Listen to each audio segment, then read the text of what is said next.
Good morning students. बेटा, हमने previous जो टॉपिक किया था that is centre of mass of two particle system. ठीक है ना। हमने centre of mass find out किया था दो पार्टिकल सिस्टम का, मींस उसमें टू पार्टिकल्स थे, उसका हमने centre of mass find out किया था। ठीक है, अब हम करेंगे centre of mass of N particle system. तो बेटा आपको पता है जो रिजिड बॉडी है, ठीक है ना, वो नंबर ऑफ पार्टिकल से बनी होती है। ठीक है ना। तो हम जैसे सेंटर ऑफ मास हमने टू बॉडीज़ का फाइंड आउट किया, ऐसे 4 भी हो सकता है, 5 पार्टिकल सिस्टम भी हो सकता है, 10 पार्टिकल सिस्टम भी हो सकता है। ठीक है, तो सपोज कर लो जो रिजिड बॉडी है, जो सॉलिड है, वो हमारे पास एन नंबर ऑफ पार्टिकल से बना हुआ है। ठीक है ना। हमने सपोज कर लिया कि उनका मास क्या है पार्टिकल्स का, M1 M2 M3 up to Mn। ठीक है ना, इसको मैं आपको ड्राइव करके बताती हूँ। ठीक है, अब हमने किसके लिए फाइंड आउट करना है, एन पार्टिकल सिस्टम के लिए। ठीक है ना। सपोज कर लो मेरे पास एन नंबर ऑफ पार्टिकल्स हैं जिनका मास क्या है, M1 M2 M3 up to Mn। ठीक है ना, ये मासेज हो गए। ठीक है, पार्टिकल 1 का मास, 2 का, 3 का, 4 का। ठीक है, तो सपोज कर लो जो R1 है वो पोजीशन वेक्टर है पार्टिकल 1 का फ्रॉम ओरिजिन। ठीक है ना, सपोज कर लो फ्रॉम ओरिजिन मेरे पास है। ठीक है ना, कि ये नंबर ऑफ पार्टिकल्स हैं, इनकी जो मेरे पास पोजीशन वेक्टर्स हैं, ठीक है ना, वो मैंने लिए हुए हैं। ठीक है ना, ये सारे मेरे पास क्या है। ठीक है ना, तो ये एन पार्टिकल सिस्टम के लिए मेरे पास जो पोजीशन वेक्टर है पार्टिकल 1 का वो कितना है, R1, पार्टिकल 2 का R2, सिमिलरली पार्टिकल 3 का R3 and up to nth particle का Rn। ठीक है ना, ये पोजीशन वेक्टर है। ठीक है, तो बेटा हमने प्रीवियस जो फाइंड आउट किया था centre of mass two particle system का, वो कितना था, R is equal to M1R1 plus M2R2 over M1 plus M2, और M1 प्लस M2 को हमने टोटल मास M ले लिया था। ठीक है ना, ये हमने प्रीवियस आर्टिकल में फाइंड आउट किया था। ये किसके लिए था, फॉर टू पार्टिकल सिस्टम के लिए। ठीक है बेटा, ये टू पार्टिकल सिस्टम के लिए था। अब सपोज करो अगर मैं इस एक्सप्रेशन को रीराइट करूं फॉर एन पार्टिकल्स के लिए, एन नंबर ऑफ पार्टिकल्स के लिए, तो मेरे पास क्या आ जाएगा, R is equal centre of mass अगर मैं लिखूं, ठीक है, तो मेरे पास क्या आ जाएगा, M1R1 plus M2R2 up to MnRn। ठीक है ना, over M1 plus M2 plus M3 up to Mn। ठीक है, तो ये मेरे पास एक्सप्रेशन किसके लिए आ गया, centre of mass for N number of particle.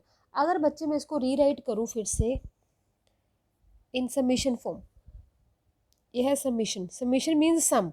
ठीक है ना, अगर मैं इनका सम कर दूं MI RI, तो I की वैल्यू कितनी होगी, I 1 to N, क्योंकि मेरे पास पार्टिकल्स कितने हैं, N पार्टिकल्स हैं। ठीक है ना, और इसको मैं नीचे वाले को लिख दूं summation MI is equal to 1 to N और N स्मॉल n।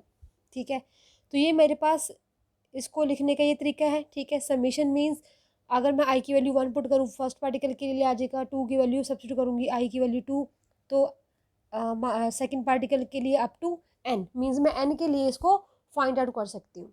ठीक है ना, तो मैं इसको, ये मेरे पास है जो M1 plus M2 M1 plus M2 plus M3 is equal up to Mn, इसको मैं बेटा M लिख सकती हूँ। क्यों, क्योंकि ये टोटल मास है सिस्टम का। ठीक है ना, जो मेरे पास बॉडी है, जो मेरे पास सिस्टम है, वो एन पार्टिकल से बनी है। ठीक है ना, तो पार्टिकल 1 का mass M1 M2 M3 up to Mn, means number of particle से बनी है। तो सिस्टम का टोटल मास मैं M लेके चलूँ। ठीक है, तो मैं इसको और कैसे लिख सकती हूँ, RCM means centre of mass of the system of particle, क्या फाइंड आउट कर रहे हैं हम। ठीक है, summation I is equal to 1 to N MI RI over capital. ठीक है, तो ये मेरे पास किसके लिए आ गया, एन पार्टिकल सिस्टम के लिए। तो बच्चे इट इज़ वेरी इजी, जो हमने टू पार्टिकल सिस्टम के लिए किया था, सिमिलरली हम एन पार्टिकल सिस्टम के लिए कर सकते हैं, सिमिलरली हम 4 पार्टिकल या 5 पार्टिकल सिस्टम के लिए कर सकते हैं। ठीक है ना, ठीक है, दैट डिपेंड्स कि कितने पार्टिकल का वो सिस्टम है। ठीक है, अगर आप 2 का फाइंड आउट कर रहे हो तो सेम एक्सप्रेशन है, क्योंकि हमारे पास 2 पार्टिकल सिस्टम थे, हमने centre of mass find out कर लिया था उसका, ठीक है। अगर मेरे पास n पार्टिकल सिस्टम है तो उसको मैं कैसे लिख दूंगी, इस फॉर्म में लिख दूंगी, ठीक है, या समीशन डाल के लिख दूंगी। अब कहते हैं ये क्या है, सम है रिजिड बॉडी का, ठीक है ना, वेक्टर सम अगर हम ले लो, ठीक है। सपोज कर लो जो मेरे पास n पार्टिकल सिस्टम है वो लाई कर रही है, ठीक है, प्लेन में, ठीक है ना। सपोज कर लो मेरे पास X I Y I Z I क्या है, कोऑर्डिनेट्स हैं, ठीक है, कोऑर्डिनेट्स है किस पॉइंट के, where the nth particular system is located, ठीक है ना। सपोज कर लो ये मेरे पास क्या है, कोऑर्डिनेट है, किसके कोऑर्डिनेट्स है, उस पॉइंट के, coordinates of the point where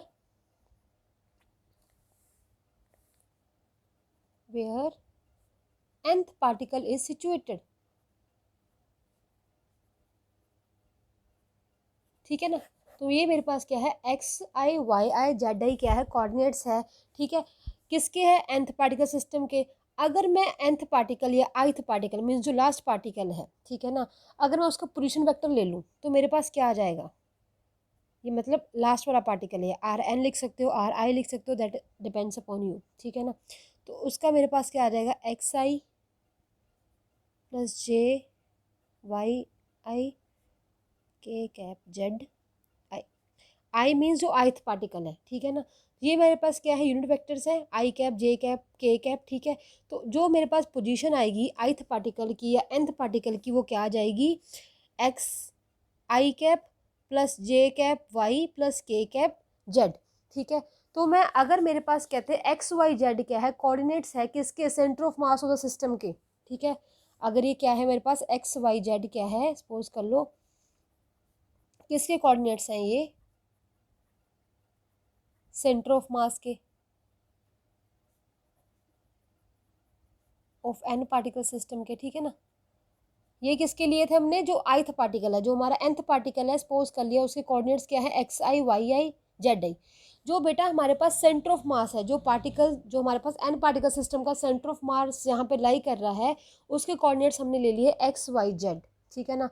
तो बेटा मैं इस इक्वेशन को ऐसे लिख सकती हूँ, इस इक्वेशन को, सेंटर ऑफ मास की इक्वेशन को in terms of X Y Z लिख सकती हूँ। कैसे लिख सकती हूँ मैं इसको,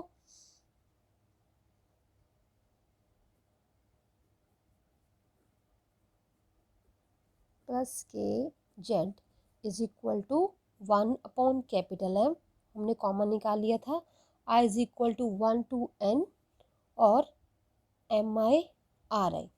तो बेटा जो यहाँ पे हमने आर की value, R centre of mass की वैल्यू क्या सब्स्टिट्यूट कर दी, capital X I I cap capital X, R is equal to capital I cap capital X, J cap capital Y plus K cap capital Z, ठीक है। तो are की value हमने equation, suppose करो ये इक्वेशन 1 है, इसमें आर की वैल्यू सब्स्टिट्यूट कर दी मैंने, किसकी है आर की वैल्यू, किस सेंटर ऑफ मास, सपोज कर लिए जो सेंटर ऑफ मास है इन पार्टिकल सिस्टम का वो कहाँ पे लाई कर रहा है, ठीक, उसके कोऑर्डिनेट सॉरी कितने हैं, एक्स वाई जेड है, ठीक है ना। तो हमने उसके पोजिशन वेक्टर्स ले लिए, ठीक है, capital X capital Y capital Z की फॉर्म में, तो हमने इस इक्वेशन में सब्स्टिट्यूट कर दिया। और हमने जो आइथ पार्टिकल के कोऑर्डिनेट्स है वो क्या लिए थे, आई cap small x I plus J cap small x Y I plus K cap Z I small Z I, right. तो हम यहाँ पे सब्स्टिट्यूट कर सकते हैं ये वाली वैल्यू, ठीक है ना।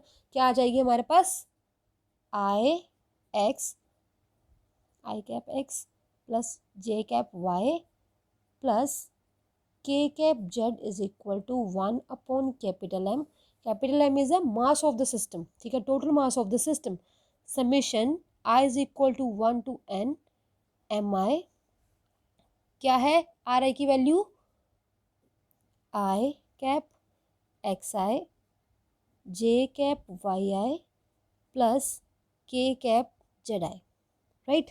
इसको हम ऐसे लिख सकते हैं, ठीक है ना। और इसको हम अगर x और y को हम कंपेयर करें, ठीक है ना, कोऑर्डिनेट्स को कंपेयर कर लो, x वाले x के साथ कंपेयर कर लो, y वाले y के साथ कंपेयर कर लो, z वाले z के साथ कंपेयर कर लो, तो हमारे पास क्या वैल्यू आ जाएगी, x is equal to 1/m summation i is equal to 1 to n, ठीक है ना, 1 to n M I X I, ठीक है, और y is equal to 1/m summation i is equal to 1 to n mi yi. Similarly z is equal to 1/m summation I is equal to 1 to n mi zi. This is very simple. हमने simply क्या किया इसका, ठीक है, ये मेरे पास क्या आ गए, कोऑर्डिनेट्स आ गए. ठीक है, क्या किया, सबसे पहले हमने सपोज कर लिया कि हमारे पास n पार्टिकल सिस्टम है, ठीक है ना, जिनमें मासेस गिवन है, ठीक है, सारे पार्टिकल्स के. हमने सपोज कर लिया m1 m2 m3 up to mn क्या है, पार्टिकल्स के मासेस है. ठीक है ना, हमारे पास पार्टिकल जो सिस्टम है, पूरा रिजिड बॉडी है, वो नंबर ऑफ पार्टिकल से बनी हुई है, means n number of particle से बनी है. और हमने उनके पोजीशन वेक्टर्स ले लिए r1 r2 r3 up to rn. ठीक है ना, तो हमने centre of mass 2 particle system के लिए फाइंड आउट किया था. सिमिलरली हमने n के लिए n नंबर ऑफ पार्टिकल्स के लिए सेंटर ऑफ मास लिख लिया. हमारे पास ये आ गया. ठीक है ना, इसका समीशन फॉर्म में लिख लिया हमने. ठीक है ना, उसके बाद हमने सपोज कर लिया जो ith पार्टिकल है, ठीक है, जो ith पार्टिकल है उसके कोऑर्डिनेट्स हमारे पास x, small xi, small y, small z है. ठीक है ना, तो उसके पोजीशन वेक्टर हमने इस फॉर्म में लिख लिए. ठीक है, और सपोज कर लिया जो होल सिस्टम है, जो पूरा nth पार्टिकल्स के साथ सिस्टम बना है, उसका सेंटर ऑफ मास है जो, उसके coordinates capital X, capital Y, capital Z है.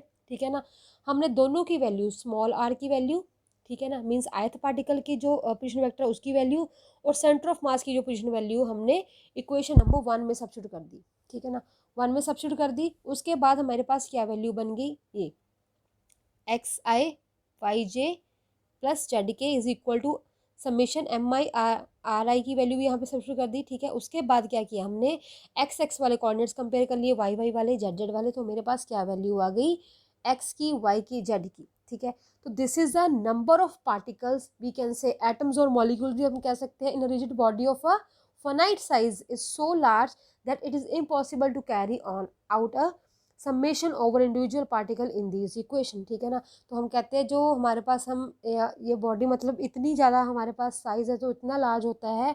ठीक है, तो हम समेशन एक एक पार्टिकल का नहीं ले सकते. ठीक है ना बेटा, as a spacing of particle is small we can treat the body as a continuous distribution of mass. Means suppose मेरे पास सिलेंडर है, स्फीयर है, ठीक है, कोई भी रिजिड बॉडी है, उसमें पार्टिकल्स क्या होंगे बेटा, बहुत ही क्लोजली पैक्ड होंगे. क्लोजली पैक्ड होंगे. हम प्रॉपर्टीज़ पढ़ते हैं ना सॉलिड लिक्विड गैस की, कि सॉलिड में जो पार्टिकल्स है वो बहुत ही टाइटली क्या है, पैक्ड होते हैं. ठीक है, और उनकी रिजिडिटी क्या है, बहुत ही कम होती है, बहुत ही स्मॉल होती है, मतलब एज़ कम्पेयर टू निग्लेजिबल ही होती है. ठीक है ना, तो अब मान के चलते हैं कि जो पार्टिकल्स हैं वो बहुत ही ज़्यादा स्मॉल है, उनका मास बहुत ही ज़्यादा स्मॉल है. ठीक है, ठीक है, तो हम उसको क्या ट्रीट करेंगे, बॉडी को as a continuous distribution of mass. Let us subdivide the body into n small elements of masses, delta m1, delta m2, delta mn. बच्चे इसमें कंफ्यूज मत होना. ठीक है, हमने जस्ट ये लिया है कि हमने बॉडी को छोटे छोटे पार्ट्स में क्या डिवाइड किया हुआ है, पार्टिकल्स को. ठीक है, उनको हमने क्या लेट कर लिया,